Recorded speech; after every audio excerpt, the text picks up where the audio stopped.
Hello everyone, welcome to my channel English at infinity. मैं हूं बबीता और लेकर आ गई हूं एक नया कॉम्प्रिहेंशन पैसेज। जैसा कि हम सभी जानते हैं कि मेरे इस बायोग्राफी बेस्ड कॉम्प्रिहेंशन पैसेज का मेन पर्पस है वोकेबलरी को स्ट्रॉन्ग करना। तो आज का हमारा कॉम्प्रिहेंशन पैसेज एक सिंगर के ऊपर बेस्ड है, लेकिन वह सिंगर हमारे बीच नहीं है, लेकिन वह इतनी प्रसिद्ध और प्रतिभावान थी और रहेंगी। उनके सिंगिंग स्किल्स की मेन खास बात ये थी कि वह अलग अलग एक्ट्रेसेस की आवाज़ में गाना गाती थी। जी हाँ, मैं बात कर रही हूँ लता मंगेशकर जी के बारे में। तो आज का हमारा कॉम्प्रिहेंशन लता मंगेशकर के ऊपर बेस्ड है। स्टार्ट करते हैं। Lata Mangeshkar the nightingale of India. Lata Mangeshkar जिन्हें कि नाइटिंगेल यानी कि कोकिला या बुलबुल कहते हैं, भारत की।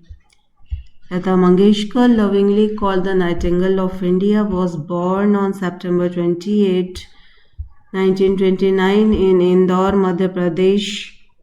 ठीक है। लता मंगेशकर लविंगली यानी जिन्हें प्यार से कॉल्ड यानी कहा जाता है नाइटिंगेल ऑफ इंडिया, भारत की कोकिला या बुलबुल।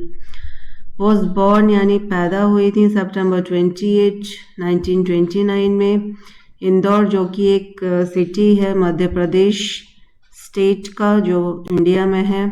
Her father Pandit Dinanath Mangeshkar was a renowned classical singer and theatre artist who played a pivotal role in shaping her early musical instincts। ठीक है। हर फादर यानी उनके पिता पंडित दीनानाथ मंगेशकर, वॉस यानी कि थे, रिनाउंड यानी फेमस, प्रसिद्ध, क्लासिकल यानी शास्त्रीय, सिंगर यानी गायक, एंड थिएटर आर्टिस्ट और थिएटर में भी वह काम करते थे। हु प्लेड अ पिवोटल, जिन्होंने एक इम्पॉर्टेंट भूमिका अदा की, पिवोटल यानी इम्पॉर्टेंट, महत्वपूर्ण, role in shaping her early musical instincts, यानी लता जी में शुरुआती दौर में ही जो म्यूज़िक के लिए जो पैशन था, जो स्किल्स थे, उसको उन्होंने शेप करने में और निखारने में अपनी भूमिका अदा की, उनके पिताजी ने। From a young age, she showed immense passion for music and began performing at local theatres। From a young age यानी कि काफ़ी कम उम्र से ही उन्होंने अपना पैशन म्यूज़िक के लिए दिखाना शुरू कर दिया। इमेंस पैशन का मतलब है गहन, काफ़ी जुड़ाव था उनका म्यूज़िक के लिए। And begin performing at local theatres, यानी कि उन्होंने शुरू कर दिया था लोकल थिएटर्स में परफॉर्म करना। ठीक है। After her father's untimely death, she faced many adversities but remained strong and continued singing to support her family. अपने पिता के अनटाइमली यानी असमय डेथ के बाद शी फेस्ड यानी उन्होंने सामना किया, मैनी एडवर्सिटीज़ यानी काफ़ी कठिनाइयों का, विपत्तियों का उन्होंने सामना किया। बट रिमेन स्ट्रॉन्ग, लेकिन मजबूत रहीं। एंड कंटिन्यूड, लगातार गाती रहीं। टू सपोर्ट हर, फैमिली को सपोर्ट करने के लिए वो लगातार गाना गाती रहें। Her career took a remarkable turn when she move to Mumbai in 1940s, यानी उनके करियर में, उनके पेशा में एक उल्लेखनीय टर्न यानी कि मोड़ तब आया जब शी मूव्ड, वह आ गई मुंबई इन द 1940s में। There she trained under many legendary composers who helped her refine her voice. ठीक है। वहाँ पर कई सारे ट्रेंड यानी प्रशिक्षित, लेजेंडरी कंपोजर्स यानी कि प्रशिक्षित कंपोजर्स, जो कंपोजर कहते हैं वन हु राइट्स म्यूज़िक, जो म्यूज़िक लिखता हो। हु हेल्प्ड, इन्होंने तो कई सारे फेमस प्रसिद्ध कंपोजर्स ने मदद करी उनकी इन रिफाइनिंग हर वॉइस, उनके आवाज़ को और निखारने में। लता's melodious voice soon became the symbol of purity and grace in Indian music। Lata ji की आवाज़, मधुर आवाज़, बहुत ही जल्द बन गई the symbol of purity, symbol यानी कि एक प्रतीक बन गई, प्योरिटी यानी पवित्रता की, एंड ग्रेस यानी वैभव की। इन इंडियन म्यूजिक, भारतीय संगीत की वह एक सिंबल बन गई उनकी music. She sang in more than 36 Indian languages and recorded over 25,000 songs, earning worldwide recognition. She sang यानी उन्होंने गाया लगभग 36 इंडियन लैंग्वेजेस में भी गाना गाया, एंड रिकॉर्ड किया लगभग 25,000 सॉन्ग्स को, अर्निंग वर्ल्ड वाइड रिकॉग्निशन। और इस तरह इन्होंने संसार भर में अपनी पहचान बना ली। Her versatility allowed her to sing for every emotion, love, sadness, patriotism and devotion. तो हर वर्सेटिलिटी का मतलब है कि वह बहुमुखी प्रतिभा की धनी थी, यानी कई सारे उनमें स्किल्स थे जिसकी वजह से वह गाना गाया करती थी हर एक प्रकार के इमोशंस में, हर एक फीलिंग के लिए, लव हो या सैडनेस हो, दुख हो, पैट्रियटिज्म यानी देशभक्ति, डिवोशन यानी वफादारी से रिलेटेड वह गाना गाया करती थी। सॉन्ग्स लाइक आएगा आने वाला, लग जा गले एंड है मेरे वतन के लोगों बिकेम इटर्नल क्लासिक्स। ठीक है, गाने जैसे आएगा आने वाला और लग जा गले और है मेरे वतन के लोगों, तो ये सारे उनके बहुत ही फेमस गाने हैं जो कि इटर्नल का मतलब है अनंत, एवर लास्टिंग, जिसका कभी अंत नहीं हो, इसकी क्रेज कभी नहीं जाएगी। तो ऐसे वह इटर्नल लॉन्ग लास्टिंग क्लासिक्स यानी शास्त्रीय संगीत हैं। Throughout her life, she received numerous accolades such as Bharat Ratna, Padma Bhushan and Padma Vibhushan for her extraordinary contribution to Indian music. तो अपनी पूरी लाइफ में उन्होंने कई सारे एक्कोलेट्स यानी अवार्ड्स, सम्मान प्राप्त किए, जिसमें शामिल हैं Bharat Ratna, Padma Vibhushan and Padma Vibhushan for her extraordinary यानी असाधारण कंट्रीब्यूशन यानी भागीदारी टू इंडियन म्यूजिक यानी भारतीय म्यूजिक में उनके असाधारण भागीदारी के लिए उन्हें कई सारे अवार्ड से नवाजा गया। Despite her immense fame she remained humble and devoted to her art. Despite her यानी कि इमेंस फेम यानी उनकी गहन फेम यानी प्रसिद्धि के बावजूद, शी रिमेन्ड हम्बल वह हम्बल यानी विनम्र रही, डिवोटेड यानी समर्पित, टू हर अपने कला में वह समर्पित रही। Lata ji passed away on February 6, 2022, living behind an immortal legacy that continues to inspire generations. Lata ji आखिरकार नहीं रही फरवरी 6, 2022 में, लिविंग बिहाइंड और छोड़ गई अपने पीछे इमॉर्टल यानी अमर विरासत, जी हाँ म्यूज़िक की विरासत, दैट कंटिन्यूज जो कि लगातार, इंस्पायर यानी प्रेरणा देते रहेगी आने वाली पीढ़ियों को। Her melodious voice remains an inseparable part of India's rich musical heritage. तो भारत की जो संगीत वाली जो धरोहर है उससे उनकी वॉइस मधुर आवाज़ को अलग करना असंभव है। ठीक है, her melodious voice remains an inseparable part, उनकी आवाज़ को अलग कर पाना भारतीय संगीत धरोहर से यह संभव नहीं है। अब जाते हैं वोकेबलरी की ओर, स्टार्ट करते हैं। पहला वर्ड है पिवोटल। पिवोटल की हिंदी मीनिंग है महत्वपूर्ण, इंग्लिश मीनिंग है वेरी इंपॉर्टेंट या एडजेक्टिव है। सिनोनिम है क्रूशियल एंड सेंट्रल, दोनों का ही मतलब क्या है, सेंट्रल पार्ट, मेन पार्ट। और एंटोनिम यानी ऑपोजिट है पिवोटल का माइनर, बहुत ही छोटा सा, अनइम्पॉर्टेंट, जिसकी वैल्यू ना हो।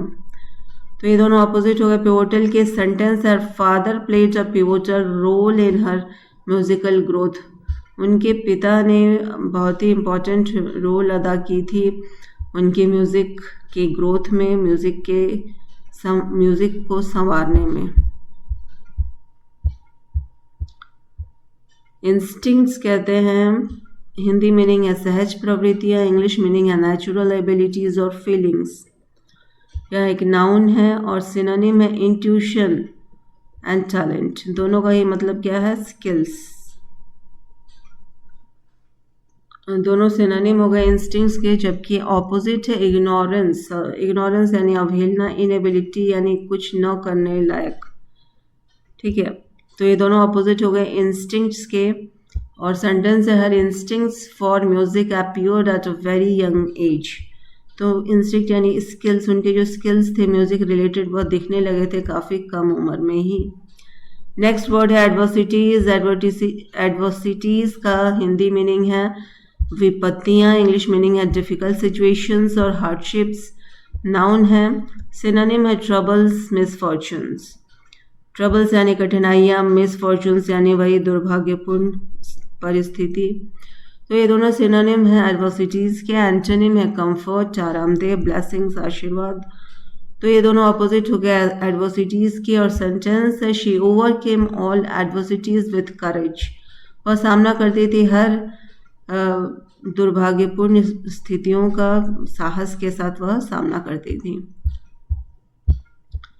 नेक्स्ट वर्ड है रिमार्केबल। रिमार्केबल का मतलब है उल्लेखनीय। इंग्लिश मीनिंग है वर्थ नोटिसिंग यानी ध्यान देने लायक, एक्स्ट्रा ऑर्डिनरी, असाधारण। यह एडजेक्टिव है। अमेजिंग और एक्सेप्शनल। अमेजिंग यानी अद्भुत, एक्सेप्शनल यानी असाधारण। यह दोनों सिनोनिम है रिमार्केबल के, जबकि ऑपोजिट है ऑर्डिनरी यानी साधारण, एवरेज यानी औसत दर्जे का। तो ये दोनों ऑपोजिट हो गए रिमार्केबल के, जबकि सेंटेंस है रिमार्केबल जर्नी इंस्पायर्ड जनरेशंस। उनकी उल्लेखनीय यात्रा प्रेरणा देती है आने वाली पीढ़ियों को।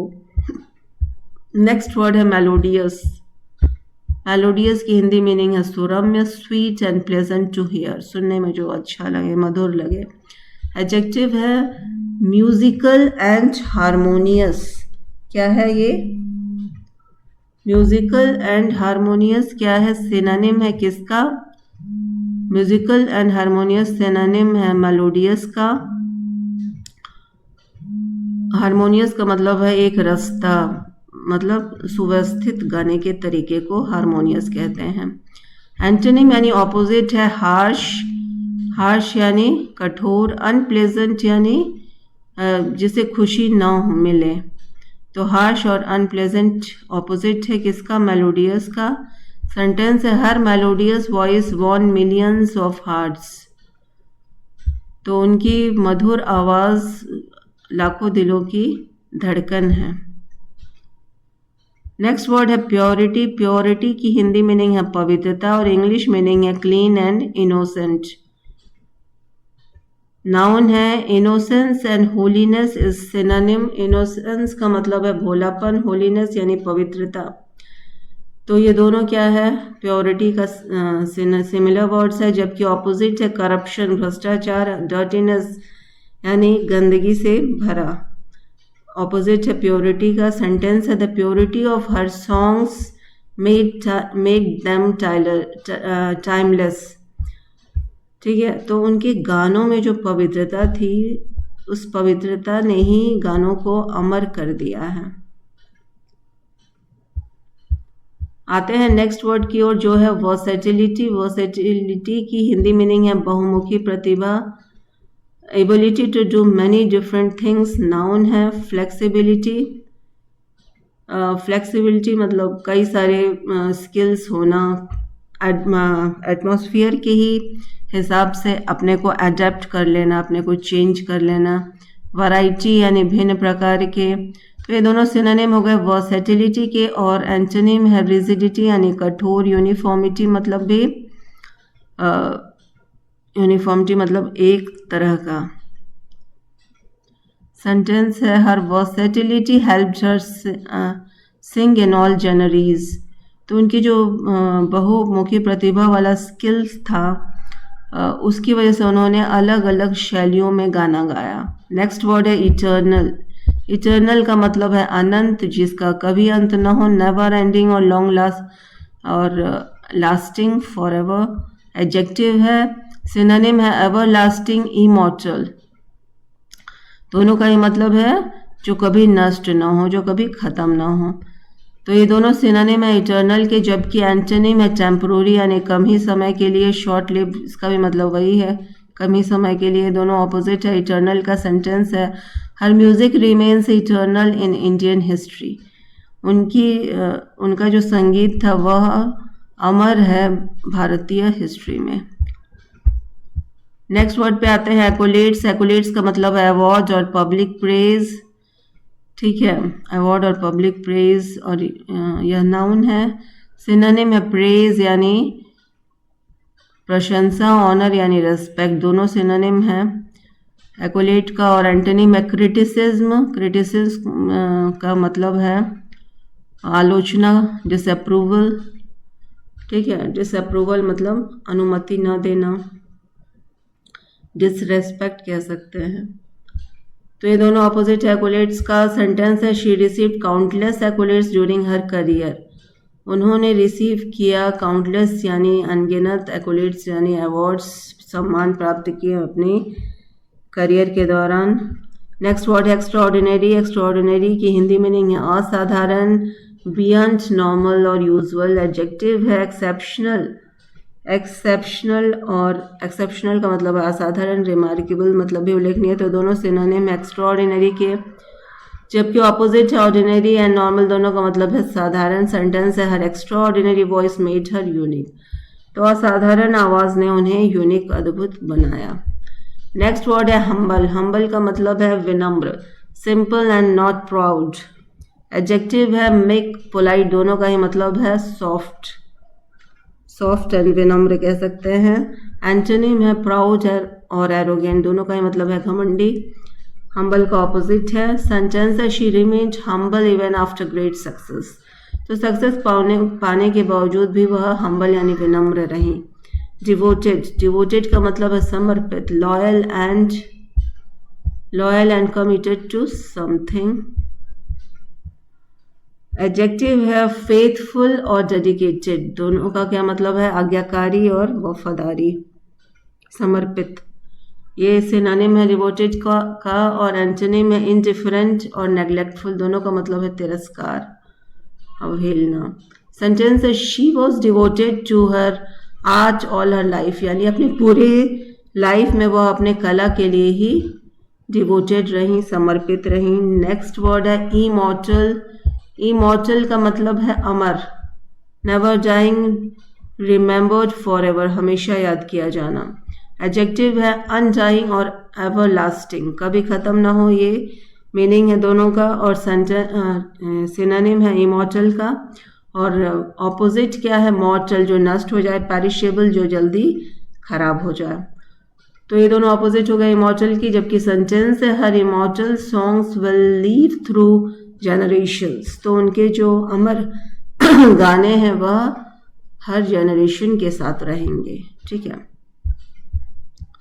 नेक्स्ट वर्ड है लेगेसी। लेगेसी यानी विरासत, वैल्यूएबल थिंग्स और अचीवमेंट लेफ्ट बिहाइंड, जो पीछे छोड़ के जाए। नाउन है हेरिटेज और इनहेरिटेंस, दोनों का ही मतलब है कि पीढ़ी दर पीढ़ी, पीढ़ियों द्वारा छोड़ा गया विरासत या वैल्यूएबल थिंग कह सकते हैं।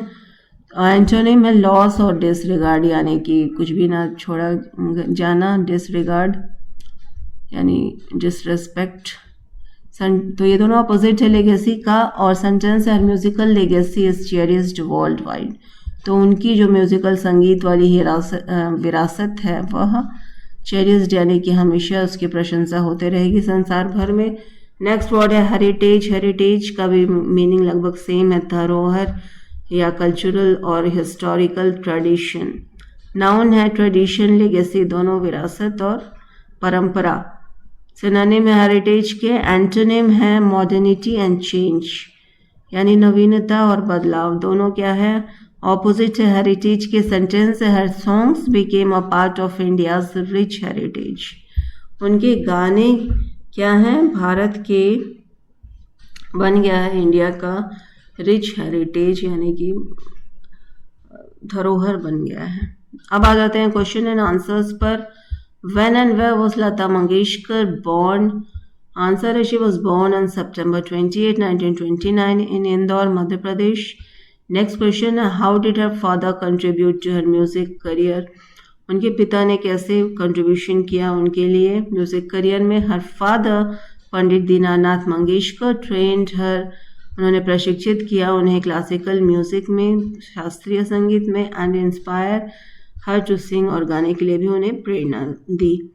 नेक्स्ट क्वेश्चन है, what difficulties did she face after her father's death? अपने पिता के मृत्यु के बाद उन्होंने कौन सी कठिनाइयों का सामना किया?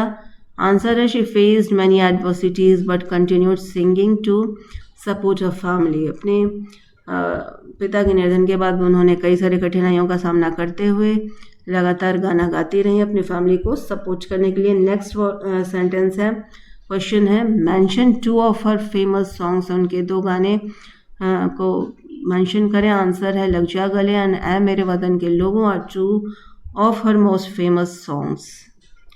तो ये था आज का हमारा biography based comprehension passage. Please comment करके ज़रूर बताएं कि आपको कैसा लगा। Thank you.